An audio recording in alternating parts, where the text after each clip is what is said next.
Hello friends, welcome back to my channel.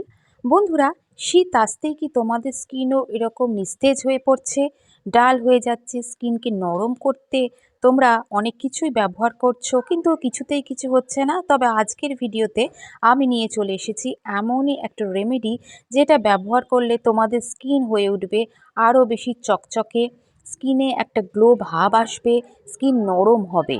তো কীভাবে হবে সেটা দেখতে তোমাদের ফুল ভিডিওটা ওয়াচ করতে হবে।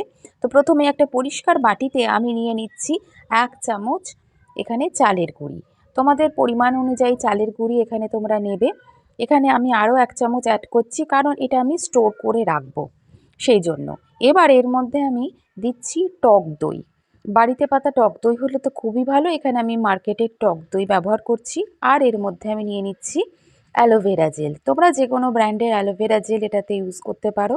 এবার তোমরা এ কটাকে খুব ভালো করে মিক্স করবে। মিক্স করার পরও যদি দেখো যে একদম খুব টাইট হয়ে যাচ্ছে প্যাকটা, এর মধ্যে অল্প একটু নর্মাল ওয়াটার বা গোলাপ জল তোমরা দিলেও দিতে পারো। এবার খুব ভালো করে মিক্স করবে, খুব পাতলাও হবে না আবার খুব ঘনও হবে না এই মিশ্রণটা। এবার এটা প্যাকটা আমার রেডি হয়ে গেছে। এটা তোমরা পারলে কিন্তু স্টোর করে রাখতে পারো। স্টোর করে রাখলে কিন্তু দেখবে এটা 2 দিন 3 দিন ভালোই থাকবে। তবে ফ্রিজে রাখতে হবে। ঠান্ডা লাগার যাদের ধাত আছে তারা কিন্তু এটা অল্প করেই তৈরি করো, কারণ টক দই অনেকে ঠান্ডা লেগে যেতে পারে। কিন্তু টক দই এখানে মাস্ট, কারণ টক দই আমাদের স্কিন থেকে দাগ ছোপকে, পিগমেন্টেশনের যে দাগ ছোপ, মেচেদার দাগ ছোপ কমায়। আর নিস্তেজ হয়ে গেলে স্কিন যখন, এই যেটা বলছি যে জন্য এই রেমেডিটা, মানে আমাদের স্কিন একটা গ্লাস স্কিন এফেক্ট এনে দেয় এই টক দই। আমাদের স্কিন থেকে ধুলো ময়লা টেনে বার করে। আর এটাতে চালের গুঁড়ি দিয়েছি, কারণ এখন কোরিয়ান গ্লাস স্কিনের খুব ট্রেন্ড আছে। তাই চালের গুঁড়ি আমাদের স্কিনকে যেমন টাইট করবে, স্কিনকে হোয়াইট করে, আর আমাদের স্কিন থেকে ডেড সেলকেও রিমুভ করবে। আর অ্যালোভেরা জেল আমাদের একটা সুদিং এফেক্ট দেয়। এটা মিনিট 5 আমি স্কিনে রেখে দেবো, তোমরা চাইলে 10 মিনিটও রাখতে পারো। তারপর খুব ভালো করে রাব করতে থাকবে। রাব করার ফলে কি হবে, তাহলে আমাদের ডেড সেলগুলো স্কিন থেকে রিমুভ হয়ে যাবে, তার ফলে একটা ফ্ললেস ভাব আসে স্কিনের মধ্যে। আর ডেড সেল রিমুভ হলেই আমাদের স্কিন দেখবে এমনি চকচকে হয়ে ওঠে। আর স্কিনে চকচকে ভাব আনার জন্য অ্যালোভেরা জেল আছে। অ্যালোভেরা জেল কিন্তু আমাদের স্কিন খুব ভালো পরিষ্কার করে। তো আমি বুকটা ভালো করে ধুয়ে চলে এসেছি। আর চালের মুড়ির মানে খুব যেন মিহি দানা হয় দেখবে। এখানে ব্ল্যাক হেডসও অনেক রিমুভ হয়ে গেছে নাকের পাশে। আর স্কিন ভীষণ সফট থাকছে, যেহেতু এটাতে টক দই আছে। এবার 2 নম্বর স্টেপে আমি এখানে শশা নিয়ে নিয়েছি। পুরো গোটা শশা এখানে লাগবে না, এখানে অল্প একটুখানি আধখানা শশাই লাগবে। এবার আমি এখানে কাঁচা দুধ নিয়ে নিচ্ছি। তোমরা কাঁচা দুধ না থাকলে ফোটানো দুধ ঠান্ডা করেও নিতে পারো।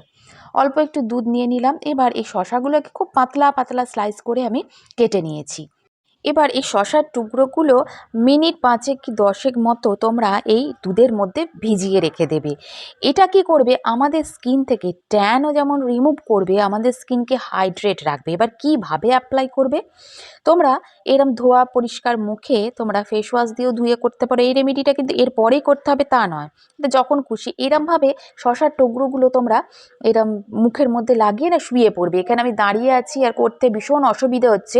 তোমরা এখানে শুয়ে পড়ে এরম শশার টুকরোগুলো জাস্ট লাগিয়ে নিয়ে 15 মিনিট স্কিনে এরম রেখে দেবে। দেখবে কাঁচা দুধ বা এরম দুধ, যেহেতু ফোটানো দুধ ঠান্ডা করে লাগলো, দুধ আমাদের স্কিনকে কি করে, হাইড্রেট করে। আর শশার রস আমাদের স্কিন থেকে ট্যানকে রিমুভ করে, দাগ ছোপ কমায়, ব্রণ ও র্যাশের সমস্যা কমাতে সাহায্য করে। তোমরা যারা গ্লাস স্কিন এফেক্ট স্কিনের মধ্যে পেতে চাইছো, এই রেমেডিটা ট্রাই করো। সপ্তাহে যদি 2 দিন করতে পারো তো ভীষণ ভালো। দেখবে স্কিন কতটা সফট হয়ে যাবে, বলি রেখা বলো, মেচে তার দাগ, সেগুলো কমতে থাকবে। এর চোখের তলায় ডার্ক সার্কেল পড়ে গেলে সেগুলো আস্তে আস্তে রিমুভ হবে। তো খুব ভালো করে এরম মাসাজ করে নেবে দুধটাকে। এবার তোমরা চাইলে মুখটা ধুয়েও নিতে পারো বা ওভারনাইট রেখেও দিতে পারো। তো বন্ধুরা, কেমন লাগলো ভিডিওটা? যদি ভালো লাগে অবশ্যই একটা লাইক দিও, আমার চ্যানেলটাকে সাবস্ক্রাইব করো, শেয়ার করো ভিডিওটা। আবার নতুন ভিডিও নিয়ে চলে আসবো। Till then, tata.